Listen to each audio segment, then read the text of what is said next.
നമസ്കാരം. ഞങ്ങളിപ്പോഴുള്ളത് ഈസ്റ്റേരി ഗ്രാമപഞ്ചായത്തിൻ്റെ ഒരു പൊതു ശ്മശാനത്തിലാണ്. കടുമേനിലാണ് ഈ ശ്മശാനമുള്ളത്. കഴിഞ്ഞ പഞ്ചായത്ത് ഭരണസമിതിയുടെ കാലത്ത് ഉണ്ടാക്കിയ ശ്മശാനമാണ്. ഈ നാട്ടിലെ ഒരുപാട് ജനങ്ങൾ ഉപയോഗിക്കുന്നൊരു പൊതു ശ്മശാനമാണിത്. ഇന്ന് രാവിലെ ഒരു നാടകീയ സംഭവങ്ങൾ, ഒരു സമരങ്ങളൊക്കെ ഇവിടെ നടന്നു. അതിൻ്റെ ഭാഗമായിട്ടാണ് ഞങ്ങൾ ഇന്നെത്തിയത്. ഇവിടെ ഇന്നൊരു ബോഡി അടക്കാൻ കൊണ്ടുവന്നൊരു മൃതദേഹം സംസ്കരിക്കാൻ സാധിക്കാതെ 2 മണിക്കൂറിൻ്റെ അടുത്തോളം ജനങ്ങൾ ഇവിടെ കാത്തു നിൽക്കേണ്ട അവസ്ഥ വന്നു. ബന്ധുക്കളും നാട്ടുകാരും മറ്റെല്ലാമായിട്ട് ഇവിടെ കാത്തു നിന്നു. പലതവണ പഞ്ചായത്ത് അധികൃതരെ വിവരിച്ചെങ്കിലും അവരിങ്ങോട്ട് തിരിഞ്ഞു പോലും നോക്കാൻ തയ്യാറായിട്ടില്ല എന്നാണ് അവരുടെ ബന്ധു നമ്മളോട് സംസാരിച്ചത്. അങ്ങനെ ഈ ഒരു ജനറേറ്റർ വലിയ ലക്ഷക്കണക്കിന് രൂപ മുടക്കി വാങ്ങി വെച്ചൊരു ജനറേറ്ററാണ്. ഇത് തകരാറിലായിട്ട് മാസങ്ങൾ കഴിഞ്ഞിട്ടും പഞ്ചായത്ത് ഭരണസമിതി ഇത് നന്നാക്കാനോ മറ്റ് സംവിധാനങ്ങൾ ഒരുക്കി കൊടുക്കാനോ ഒന്നും തയ്യാറായിട്ടില്ല. 3 ഫേസ് ലൈനുണ്ട്. ആ ലൈൻ തകരാറായതുകൊണ്ടാണ് ഈ ജനറേറ്ററിനെ ആശ്രയിക്കേണ്ടി വന്നത്.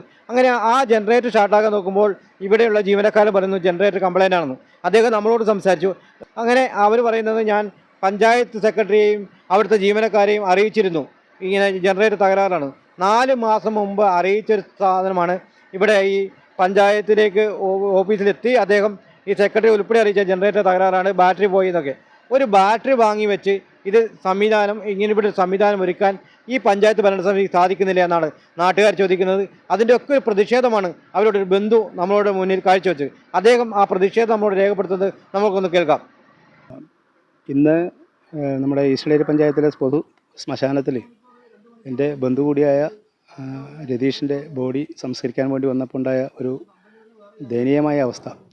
ഏകദേശം 1.5 മണിക്കൂറോളം ബോഡി ഇവിടെ വെച്ചിട്ട് ഇത് സംസ്കരിക്കാനുള്ള ഒരു നടപടിയും പഞ്ചായത്തിൻ്റെ ഭാഗത്തുനിന്നുണ്ടായില്ല. പഞ്ചായത്തിൻ്റെ ഭാഗത്തെന്ന് പറഞ്ഞാൽ അതിൻ്റെ ഓപ്പറേറ്റർമാർക്കോ കാര്യങ്ങൾക്കോ ഒന്നും അറിയില്ല ഇതെന്താണ് ചെയ്യേണ്ടത്, ഏത് ചെയ്യേണ്ടതെന്നുള്ളത്.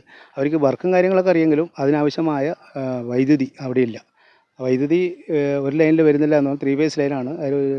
ഒരു ലൈൻ വരുന്നില്ല എന്ന് പറഞ്ഞു. ഉടനെ ജനറേറ്റർ സ്റ്റാർട്ടാക്കാൻ പറഞ്ഞു.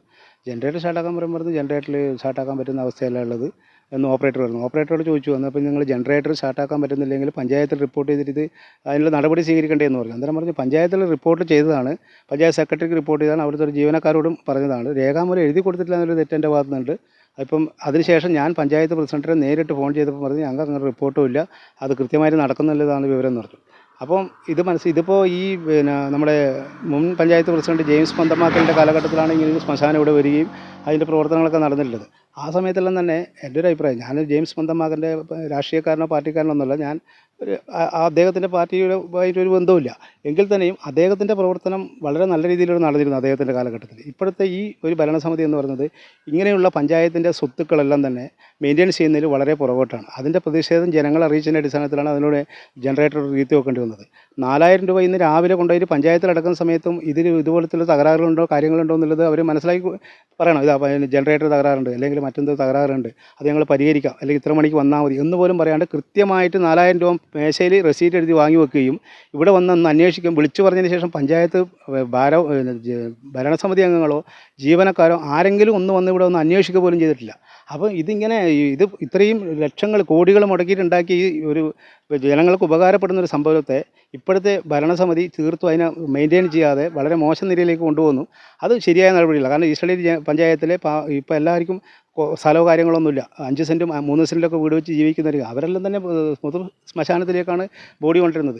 ഇങ്ങനെയുള്ള ഒരു ജനങ്ങളോടുള്ള ഒരു നല്ല സമീപനമല്ല ഇപ്പോഴത്തെ ഭരണസമിതി സ്വീകരിക്കുന്നത്. അത് മാറിക്കൊണ്ട് ജനങ്ങളോട് സഹകരിക്കുന്ന രീതിയിലേക്കും ജനങ്ങൾക്ക് ആവശ്യമായ ഇത്തരത്തിലുള്ള സ്ഥാപനങ്ങൾ വന്നാൽ അത് ഉപകരിക്കപ്പെടുന്ന രീതിയിലേക്ക് മെയിൻറ്റെയിൻ ചെയ്ത് കൊണ്ടുപോകാനും ഇനിയുള്ള ഭരണസമിതിയും ഇപ്പോഴത്തെ ഭരണസമിതിയും ശ്രമിക്കണം എന്ന് മാത്രമേ എനിക്ക് പറയാനുള്ളൂ. ഇത്തരത്തിൽ കഴിഞ്ഞ ഭരണസമിതിയുടെ കാലത്ത് കൊണ്ടുവന്ന് ജനങ്ങൾക്ക് നല്ല രീതിയിൽ ഇവിടെ മറ്റ് സ്ഥലങ്ങളൊക്കെ കുറവുള്ളവർക്ക് ഇവിടെ സംസ്കരിക്കാനും ഈ ഈസ്റ്റേരി പഞ്ചായത്തിലെ ജനങ്ങൾ മാത്രമല്ല ചെറുപുഴ ഗ്രാമപഞ്ചായത്തിലെ ഒട്ടനവധി ആൾക്കാർ ഇവിടെ മൃതദേഹം സംസ്കരിക്കാനൊക്കെ വന്നിട്ടുണ്ട്. അങ്ങനെ എല്ലാവരും ഒരു ഉപയോഗപ്രദമായ രീതിയിലാണ് ഇങ്ങനെ ഒരു പൊതു ശ്മശാനം പഞ്ചായത്ത് ഇവിടെ നിർമ്മിച്ചത്. ഇതിന് 4000 രൂപ പഞ്ചായത്ത് പണം വാങ്ങുന്നുണ്ട് എന്നാണ് പറഞ്ഞത് ഒരു മൃതദേഹം സംസ്കരിക്കാൻ. അങ്ങനെ ഈ പണം വാങ്ങി ഇന്ന് രാവിലെയും അത്തരത്തിൽ പണം കൊണ്ട് പഞ്ചായത്തിൽ അടച്ചതിന് ശേഷമാണ് മൃതദേഹമായി അവരുടെ ബന്ധുക്കൾ ഇവിടെ എത്തിയത്. അതിൻ്റെ ചില ദൃശ്യങ്ങളും അന്നേരം അവർ നടത്തിയ പ്രതിഷേധങ്ങളും ഒക്കെയാണ് നമ്മൾ കാണുന്നത്. അവരിവിടെ വന്ന് 1.5 മണിക്കൂറിലധികം എടുത്തു ഇതൊന്ന് നന്നായി കിട്ടാൻ. അത്രയും സമയം ഈ ബോഡി ഇവിടെ വെച്ച് കാത്തിരിക്കേണ്ടി വന്നു. പലതവണ പഞ്ചായത്ത് പ്രസിഡന്റ്, പഞ്ചായത്ത് അധികൃതരെ ബന്ധപ്പെട്ടു നമ്മളോട് അവർ പറഞ്ഞത്.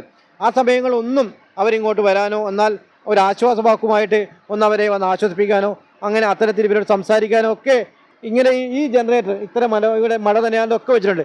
ഇതിനൊരു ബാറ്ററി വാങ്ങി നൽകിയാൽ മാത്രം ഇത് ഇവിടുത്തെ ഈ പ്രവർത്തനം ഊർജിതമാക്കി നടത്താൻ പറ്റും. അങ്ങനെ നഷ്ടം ബാറ്ററി മാറ്റി വെച്ചാൽ ഇത് പരിഹരിക്കപ്പെടും. അത്തരത്തിലൊരു ചെറിയൊരു കാര്യം പോലും പഞ്ചായത്ത് അധികൃതർ ശ്രദ്ധിക്കാതെ വരുന്നു. വളരെ ഈസ്റ്റേൺ പഞ്ചായത്തിനെ പറ്റി പറയുകയാണെങ്കിൽ കേരളത്തിൽ അങ്ങോട്ട് വിവിധ വിഷയങ്ങൾ ചർച്ച ചെയ്യുന്നൊരു പഞ്ചായത്താണ്. അപ്പോൾ അതിനൊപ്പം അങ്ങനെ മറ്റു കാര്യങ്ങൾ ചർച്ച ചെയ്യുന്നതിനൊപ്പം നാട്ടിലെ വികസന പ്രവർത്തനങ്ങളും നാട്ടിലിങ്ങനെ അടിസ്ഥാന പ്രശ്നങ്ങൾ ഒരുക്കുന്ന ഒരു കാര്യത്തിനും കൂടി പഞ്ചായത്ത് മുൻകൈ എടുക്കണമെന്നാണ് നാട്ടുകാർക്ക് പറയാനുള്ളത്. ഈ ഒരു ബാറ്ററി വാങ്ങി വെച്ചാൽ ഈ ജനറേറ്ററിൻ്റെ പ്രശ്നം പരിഹരിക്കാൻ സാധിക്കും. അത്തരത്തിൽ ഈ ബാറ്ററി മാറ്റി ഈ ശ്മശാനം നല്ല രീതിയിൽ പ്രവർത്തിക്കാൻ ആവശ്യമായ നടപടി സ്വീകരിക്കണമെന്നാണ് നാട്ടുകാർക്ക് പറയാനുള്ളത്. ന്യൂ ജനറേഷനുകൾക്കിനി ന്യൂജൻ കോഴ്സുകൾ പഠിക്കാം ശ്രീശങ്കരാചാര്യയിലൂടെ. അഭിരുചിക്കനുസരിച്ച് തിരഞ്ഞെടുക്കുവാൻ നിരവധി കോഴ്സുകൾ. Artificial intelligence, full stack development, data science and data analytics, UI and UX designing, vibes and SAP, professional accounting, graphic designing and animation, video editing and VFX, digital marketing, motion graphics, office automation and advance Excel, Python programming, interior designing, hardware networking and CCTV. എല്ലാ കോഴ്സുകളിലും AI integrated ടൂളുകൾ ഉൾപ്പെടുത്തിയുള്ള ക്ലാസുകൾ. കേരള സർക്കാർ അംഗീകൃത സർട്ടിഫിക്കറ്റുകൾ. പഠിച്ചിറങ്ങുന്ന വിദ്യാർത്ഥികൾക്ക് centralise placement cell വഴി ഇന്ത്യയിലും വിദേശത്തും ജോലി നേടാൻ അവസരം. എല്ലാ മാസവും ക്യാമ്പസ് ഇന്റർവ്യൂവും ജോബ് ഫെയറും. Sreesankaracharya computer centre.